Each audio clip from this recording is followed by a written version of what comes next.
গোসল ফরজ অবস্থায় গোসল না করে কি সাহারি খাওয়া যাবে? রোজা রাখা অবস্থায় স্বপ্নদোষ বা কামভাবের জন্য মজি বের হলে কিংবা বীর্যপাত হলে কি রোজার কোনো ক্ষতি হয়? রমাদান মাসে মহিলারা রান্না করার সময় কি লবণ চেক করতে পারবেন? রোজা রাখা অবস্থায় কি হিজামা করা যাবে? রমজানে ওমরা করার বিশেষ কোনো ফজিলত আছে কিনা? ওমরা করার কি নির্দিষ্ট কোনো সময় আছে? ঘুম থেকে উঠতে না পারার কারণে সাহারি খেতে না পারলে কি রোজা হবে? মহিলাদেরও কি মিসওয়াক করতে হবে? মহিলাগণ কি মিসওয়াক করলে হাদিস বর্ণিত সওয়াব পাবেন? রোজার নিয়ত কখন থেকে করতে হবে? আজানের কতক্ষণ আগে সাহারি খেয়ে শেষ করা উচিত? রোজা রাখা অবস্থায় পিরিয়ড হয়ে গেলে করণীয় কি? সাহারির মূল ও উত্তম সময় কখন? প্রিয় দর্শক, আর বিলম্ব না করে চলুন আপনাদের প্রশ্ন উত্তর দেওয়ার পালায় প্রবেশ করি। বেলাল হোসেন আপনি লিখেছেন, জীবনের অনেক রোজা কাজা রয়ে গেছে, এখন কি আমি আগে পেছনের রোজাগুলো কাজা আদায় করব নাকি এই রমজানের রোজাগুলো আগে রাখবো? দেখুন, জীবনের যদি অনেক রোজা আপনার কাজা হয়ে থাকে ইতিপূর্বে, তাহলে সেক্ষেত্রে সে রোজাগুলো এই রমজানের আগে আগে আপনার রেখে ফেলা উচিত ছিল, কর্তব্য ছিল। এখন তো রমজান চলেই এসেছে, অতএব এই রমজানের রোজাগুলো আপনাকে রাখতে হবে। এই রমজান শেষ হওয়ার সঙ্গে সঙ্গেই আপনি বিলম্ব না করে বিগত বছরের, বিগত জীবনের যে রোজাগুলো আপনার কাজা হয়েছে সেগুলো রেখে ফেলার চেষ্টা আপনাকে অব্যাহত রাখতে হবে। এরপরে যে প্রশ্নটি দেখতে পাচ্ছি, জান্নাতুল ফেরদাউস আপনি লিখেছেন, রোজার নিয়ত কখন থেকে করতে হবে? ফরজ রোজার নিয়ত এটি রাতের গভীরে, অর্থাৎ রাতেই করতে হবে, রাতের মধ্যভাগে কিংবা শুরুতে, শেষে, যেভাবেই হোক সাদিকের আগে আগে রাতের মধ্যেই করতে হবে জমহুর উলামাদের মতে, অর্থাৎ মালিকি, শাফি এবং হাম্বলি ফোকাহে কেরামের মতে। তবে ফোকাহে আহনাফ এর মতে দিনের বেলায় দ্বিপ্রহরের আগে আগে নিয়ত করলেও কিন্তু রমজানের ফরজ রোজা আদায় হয়ে যাবে। অন্যান্য যে নফল রোজাগুলো আছে সেগুলো দিনের বেলা দুপুরের আগে আগ পর্যন্ত নিয়ত করলেই হয়ে যাবে সবার সর্বসম্মতি ক্রমে। তাহলে খোলাসা কথা হলো, রমজানের ফরজ রোজার নিয়ত রাতেই করতে হবে অনেক ফোকাহে কেরামের মতে। তবে হানাফি ফোকাহে কেরামের মতে ইমাম আবু হানিফা রাহিমাহুল্লাহর মাযহাব অনুপাতে, তার থট অনুযায়ী দিনের দুপুরের আগ পর্যন্ত যদি এই সময়ের মধ্যেও নিয়ত করে ফেলে কেউ, তাতেও তার রমজানের ফরজ রোজা আদায় হয়ে যাবে। তবে শর্ত হলো এর মধ্যে পান বা আহার বা রোজা ভঙ্গকারী কোনো কিছু না করে থাকতে হবে। মিজান হাসান আপনি লিখেছেন, রমজানে ওমরা করার বিশেষ কোনো ফজিলত আছে কিনা? ওমরা করার কি নির্দিষ্ট কোনো সময় আছে? রমজানে ওমরা করার ফজিলত রয়েছে। নবী করিম সাল্লাল্লাহু আলাইহি ওয়াসাল্লাম থেকে হাদিস বর্ণিত হয়েছে, উমরাতুন ফি রমাদান তা'দিলু হাজ্জাতাম মাই, অর্থাৎ রমাদান মাসে কেউ যদি ওমরা করে তাহলে তার মর্যাদা হলো সে আমার সাথে হজের যে সওয়াব নবী করিম সাল্লাল্লাহু আলাইহি ওয়াসাল্লাম বলছেন তার সাথে হজ করলে যে সওয়াব হতো সেরকম সওয়াবের ভাগীদার হবেন রমাদান মাসে কি ওমরা করলে। তবে এই ওমরার কোনো নির্দিষ্ট সময়সীমা নেই। রমাদানের প্রথম দিন থেকে নিয়ে একেবারে শেষ দিন পর্যন্ত যে কোনো সময় ওমরা করলে ইনশাআল্লাহ বিইذনিল্লাহ এই সওয়াবের ভাগীদার হওয়া যাবে। এরপর প্রশ্ন করেছেন রূপা খানম, আপনি লিখেছেন, মহিলাদেরও কি মিসওয়াক করতে হবে? মহিলাগণও কি মিসওয়াক করলে হাদিস বর্ণিত সওয়াব পাবেন?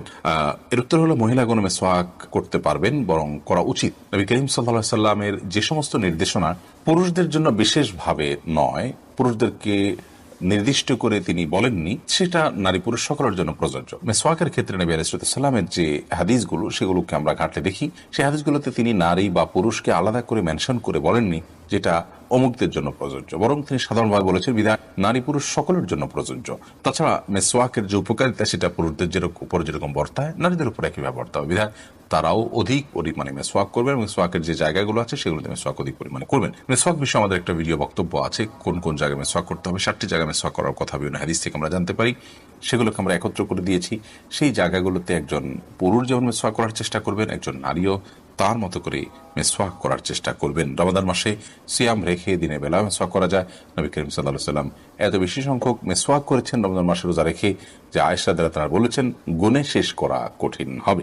ভাই মামুনুর রশিদ আপনি লিখেছেন, ঘুম থেকে উঠতে না পারার কারণে সাহারি খেতে না পারলে কি রোজা হবে? সাহারি খাওয়া কি আবশ্যক? যদি রমাদান মাসে কেউ ভোর রাতে সাহারি খেতে ওঠার সুযোগ না পান, এর মধ্যে ফজর ওয়াক্ত হয়ে গেছে, অর্থাৎ সাহারি খাওয়ার কোনো সুযোগই তিনি পেলেন না, তাহলে সেই ক্ষেত্রে তার রোজা হবে কিনা? উত্তর হলো, তার রোজা হয়ে যাবে, তার সিয়াম হয়ে যাবে। এবং তিনি যদি কোনো কিছু না খেয়ে থাকেন, না পান করে থাকেন, অর্থাৎ সবে সাদিক থেকে নিয়ে, তাহলে সেক্ষেত্রে আলহামদুলিল্লাহ তার রোজা বিশুদ্ধ হয়ে যাবে। সাহারি খাওয়া এটি রমজান মাসে বা রমজানের বাইরে যে কোনো রোজার জন্য ফরজ বা আবশ্যিক কোনো বিষয় নয়। সাহারি খাওয়া এটি সুন্নাহ। সাহারি খাবারের মধ্যে বরকত রয়েছে, কিন্তু কোনো কারণে কেউ সাহারি খেতে পারলেন না, তারপরও তার রোজা হয়ে যাবে, তার সিয়াম হয়ে যাবে ইনশাআল্লাহ তাআলা। এর পরের প্রশ্ন হলো, রমাদান মাসে মহিলারা রান্না করার সময় কি লবণ চেক করতে পারবেন? আমাদের মা বোনরা রমাদান মাসে রান্না করতে গিয়ে বা যে কোনো পুরুষও রান্না করতে গিয়ে যদি তরকারির লবণ চেক করতে হয়, স্বাদ চেক করতে হয়, তাহলে সেক্ষেত্রে সেটি তার জন্য জায়েজ হবে যদি এই চেকটা হয় জিহ্বা দিয়ে এবং চেক করে সাথে সাথে আবার থুতুর মাধ্যমে তিনি সেটাকে পরিষ্কার করে ফেলে দেন, অর্থাৎ গলাধকরণ না গেলেন, তাহলে সেক্ষেত্রে সেটি জায়েজ হবে, যদিও এটা অ্যাভয়েড করতে পারলে সেটা বেটার এবং উত্তম। যদি কারোর সন্দেহ হয় যে রান্নাটা ঠিক মতো হলো কি হলো না, মানুষ খেতে পারবে কি পারবে না, লবণ হলো কি হলো না, কম বা বেশি হলো কিনা, তাহলে সেক্ষেত্রে তিনি পরখ করতে পারবেন। তবে জিহ্বার আগায় নিয়ে সেটাকে আবার খুব ভালোভাবে থুতুর সাথে ফেলে দেওয়ার চেষ্টা তাকে করতে হবে, তিনি ফেলে দিতে হবে। এর মাধ্যমে ইনশাআল্লাহ তাআলা তার এই চেক করাটা জায়েজ হবে। তবে যাদের মোটামুটি অনুমান হয়ে গেছে, আন্দাজ হয়ে গেছে, খুব একটা প্রয়োজন হয় না, তারা এটা অ্যাভয়েড করতে পারলে অবশ্যই বেটার এবং ভালো। এরপর ইমাম হোসেন আপনি লিখেছেন, রোজা রাখা অবস্থায় কি হিজামা করা যাবে? রোজা রাখা অবস্থায় হিজামা করা যাবে কিনা, হিজামা করলে রোজা ভঙ্গ হবে কিনা, এ বিষয়ে কাপিং থেরাপি বা হিজামা যেটাকে আমরা বলছি, এইটিকে এ বিষয়ে ফোকাহ একরামের মধ্যে দুটি মত রয়েছে।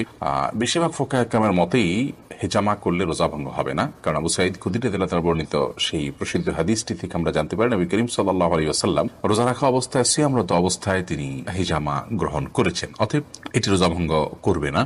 এটি হলো জমহুর উলামা ইকরামের মত। যদিও ফোকাহে হানাবেলা বা আহমদ ইবনে হাম্বল রাহিমাহুল্লাহর যে থট, সেই থটের অনুসারে উলামা ইকরামের কেউ যেমন ইবনে তাইমিয়া রাহিমাহুল্লাহ, ইবনে বাজ রাহিমাহুল্লাহ, ইবনে উসাইমিন রাহিমাহুল্লাহ সহ অনেকের মতেই যদি রোজা রাখা অবস্থায় কেউ হেজামা করেন তাহলে তার রোজা ভঙ্গ হয়ে যাবে।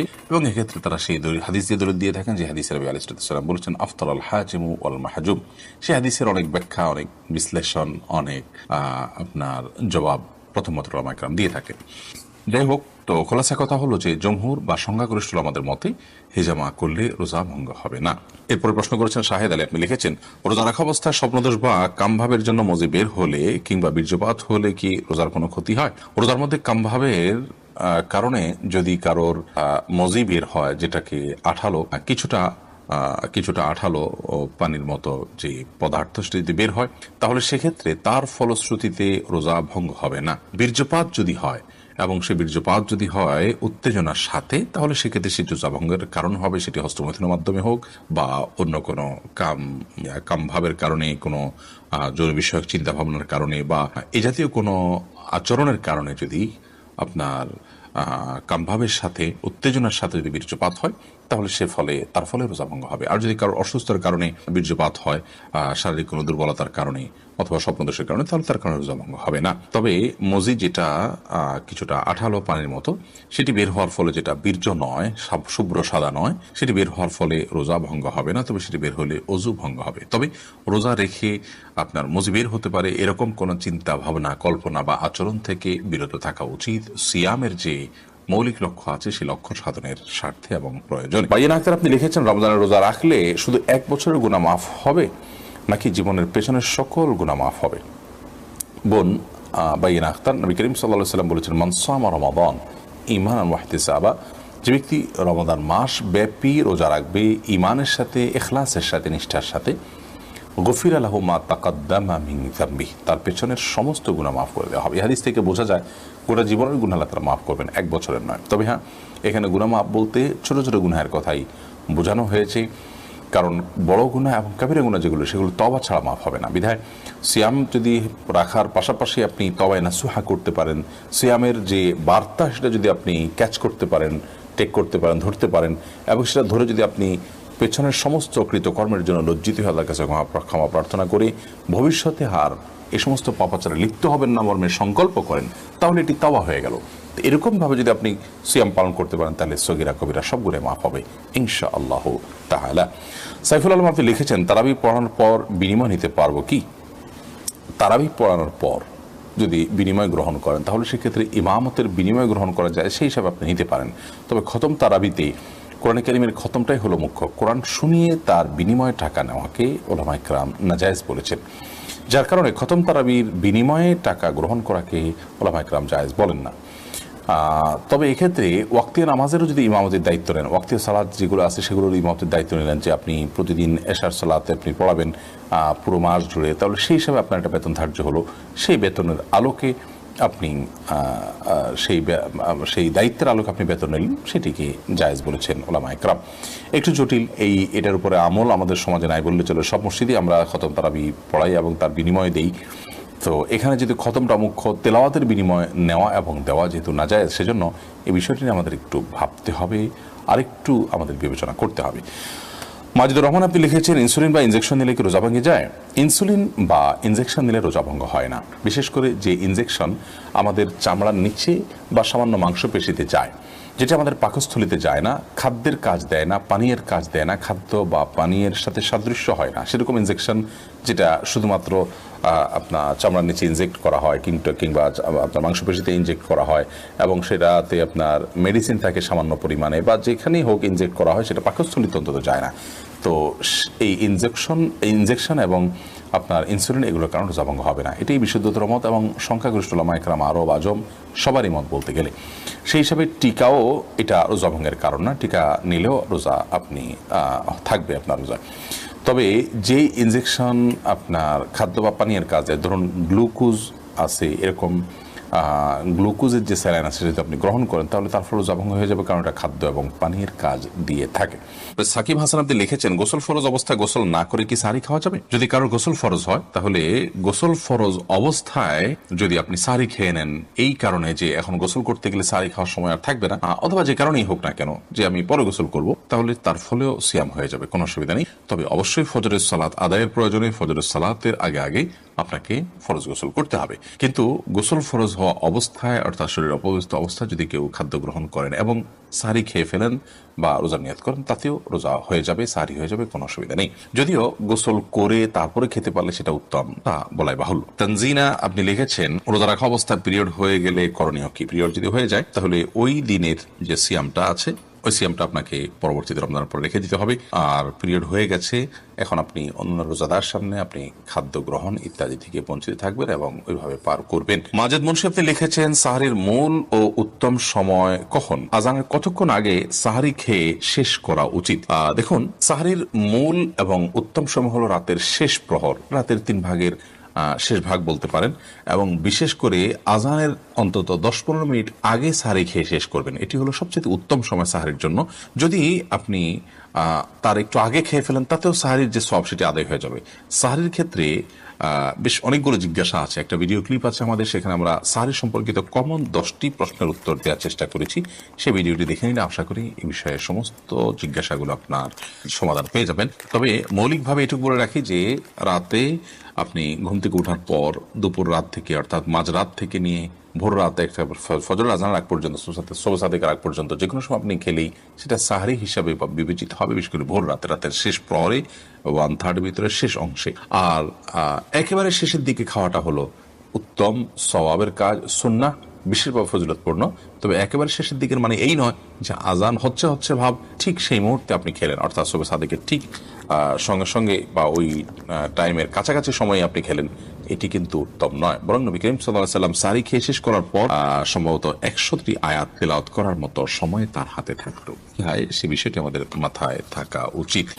এবার শাহরিয়ার ইসলাম লিখেছেন, রমজানে গোসলের সময় যদি কানের ভেতর পানি প্রবেশ করে, তাহলে কি রোজার কোনো সমস্যা হবে?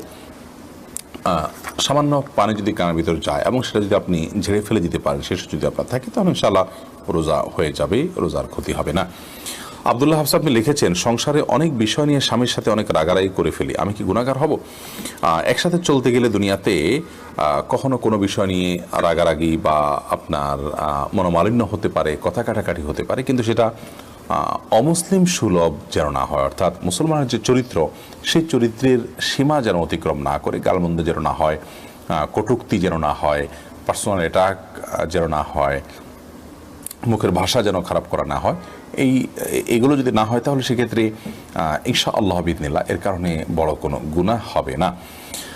তবে যথাসম্ভব ঝগড়াঝাটি এগুলো থেকে নিজেকে বাঁচিয়ে রাখার কসরত করা, এটা নারী পুরুষ সকলের জন্য অত্যন্ত গুরুত্বপূর্ণ একটি ইবাদত। নবী করিম সাল্লাল্লাহু আলাইহি ওয়াসাল্লাম বলেছেন, মান তারাকাল মিরাআ ওয়া ইন কানা মুহিক্কা, যে ব্যক্তি ঝগড়া, বিবাদ, বিতণ্ডা, বৎসা এগুলোকে এড়িয়ে চলে, ইগনোর করে, অথচ সে সত্যের উপর আছে, যার সঙ্গে ঝগড়া করার উপলক্ষ তৈরি হয়েছে, তিনি হয়তো রং জায়গায় অবস্থান করছেন, তারপরও নিজের সত্যের উপরে, নিজের সঠিকতার উপরে থাকা সত্ত্বেও জাস্ট কথা বাড়বে, এই জন্য তিনি যদি ঝগড়াকে এড়িয়ে যান, তাহলে তার জন্য নবী করিম সাল্লাল্লাহু আলাইহি ওয়াসাল্লাম জান্নাতের মধ্যখানে সেন্টার পয়েন্টে একটি প্রাসাদের জিম্মাদারি নিয়েছেন।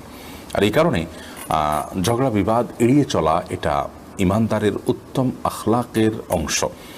সেই চেষ্টাটি আমাদের মধ্যে অব্যাহত রাখতে হবে। বিশেষ করে রমাদান মাসে নবী করিম সাল্লাল্লাহু আলাইহি ওয়াসাল্লাম বলেছেন, রোজা অবস্থায় আপনার সাথে কেউ যদি বিতণ্ডা করতে আসে, বিতর্ক করতে আসে, বচসা করতে আসে, ঝগড়া করে, আপনি তার ঝগড়ার জবাব দেওয়ার মতো যথেষ্ট সুযোগ আছে, কিন্তু আপনি কথা বললে কথা বাড়বে, তাহলে সেক্ষেত্রে আপনি তার সাথে পাল্টা ঝগড়া না করে বলবেন, ইন্নী সায়েম, ভাই আমি রোজাদার আছি, যার কারণে তোমার ঝগড়ার প্রত্যুত্তর আমি করতে পারছি না। এটি রমাদান মাসের গুরুত্বপূর্ণ একটি আমল। এর মাধ্যমে নিজেকে ঝগড়াঝাটি এবং এ জাতীয় বিষয়াশয় থেকে নিয়ন্ত্রণ করার প্রশিক্ষণ কিন্তু আমরা লাভ করতে পারি। এরপর শাহনাজ আক্তার অনি আপনি লিখেছেন, শারীরিকভাবে দুর্বলতা এবং ওজন কম, এমন অবস্থায় কি রোজা না রাখলে জায়েজ হবে? দুর্বলতার কারণে কিংবা ওজন কম হওয়ার কারণে রোজা না রাখার সুযোগ নেই।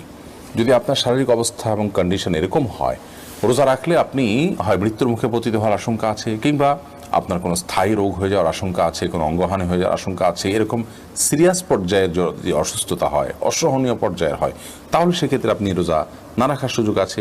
এই রোজাগুলো পরবর্তীতে সুস্থ অবস্থা আপনি রেখে দিবেন। দুর্বলতার কথা যদি বলেন, তাহলে আমরা অনেক মানুষের শারীরিকভাবে দুর্বল বা আমাদের ওজন একটু কম, তো এইটুকু অজুহাতে রোজা না রাখার কোনো সুযোগ নেই। যেটা ফরজ বিধান, সেটা নিরুপায় হলে আপনি ত্যাগ করতে পারেন, নিরুপায়, যার কোনো উপায় নেই।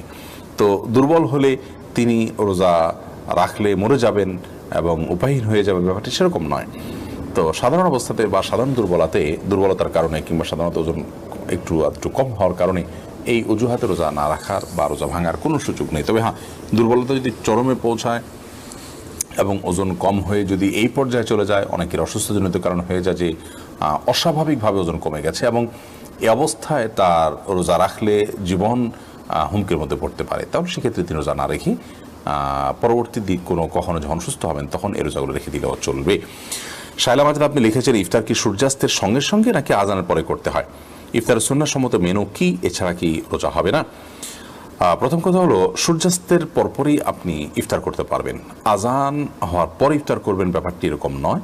তবে হ্যাঁ, রমাদান মাসের সাধারণত মুয়াজ্জিন সাহেবরা আজান টাইমলি দেওয়ার চেষ্টা করেন, যদি অন্যান্য সময় 2-4 মিনিট এদিক সেদিকও হয়। তো ইফতারের সম্পর্ক সূর্যাস্তের সাথে, সূর্য অস্ত গেছে, আপনি নিশ্চিত হয়েছেন সূর্য এখন ডুবে গেছে আর নেই, দেখা যাচ্ছে না, তাহলে সেক্ষেত্রে আপনি ইফতার করতে পারবেন, ওটা ইফতারের সময়। আর ইফতার সুন্নাহসম্মত মেনু হলো খেজুর কিংবা পানি।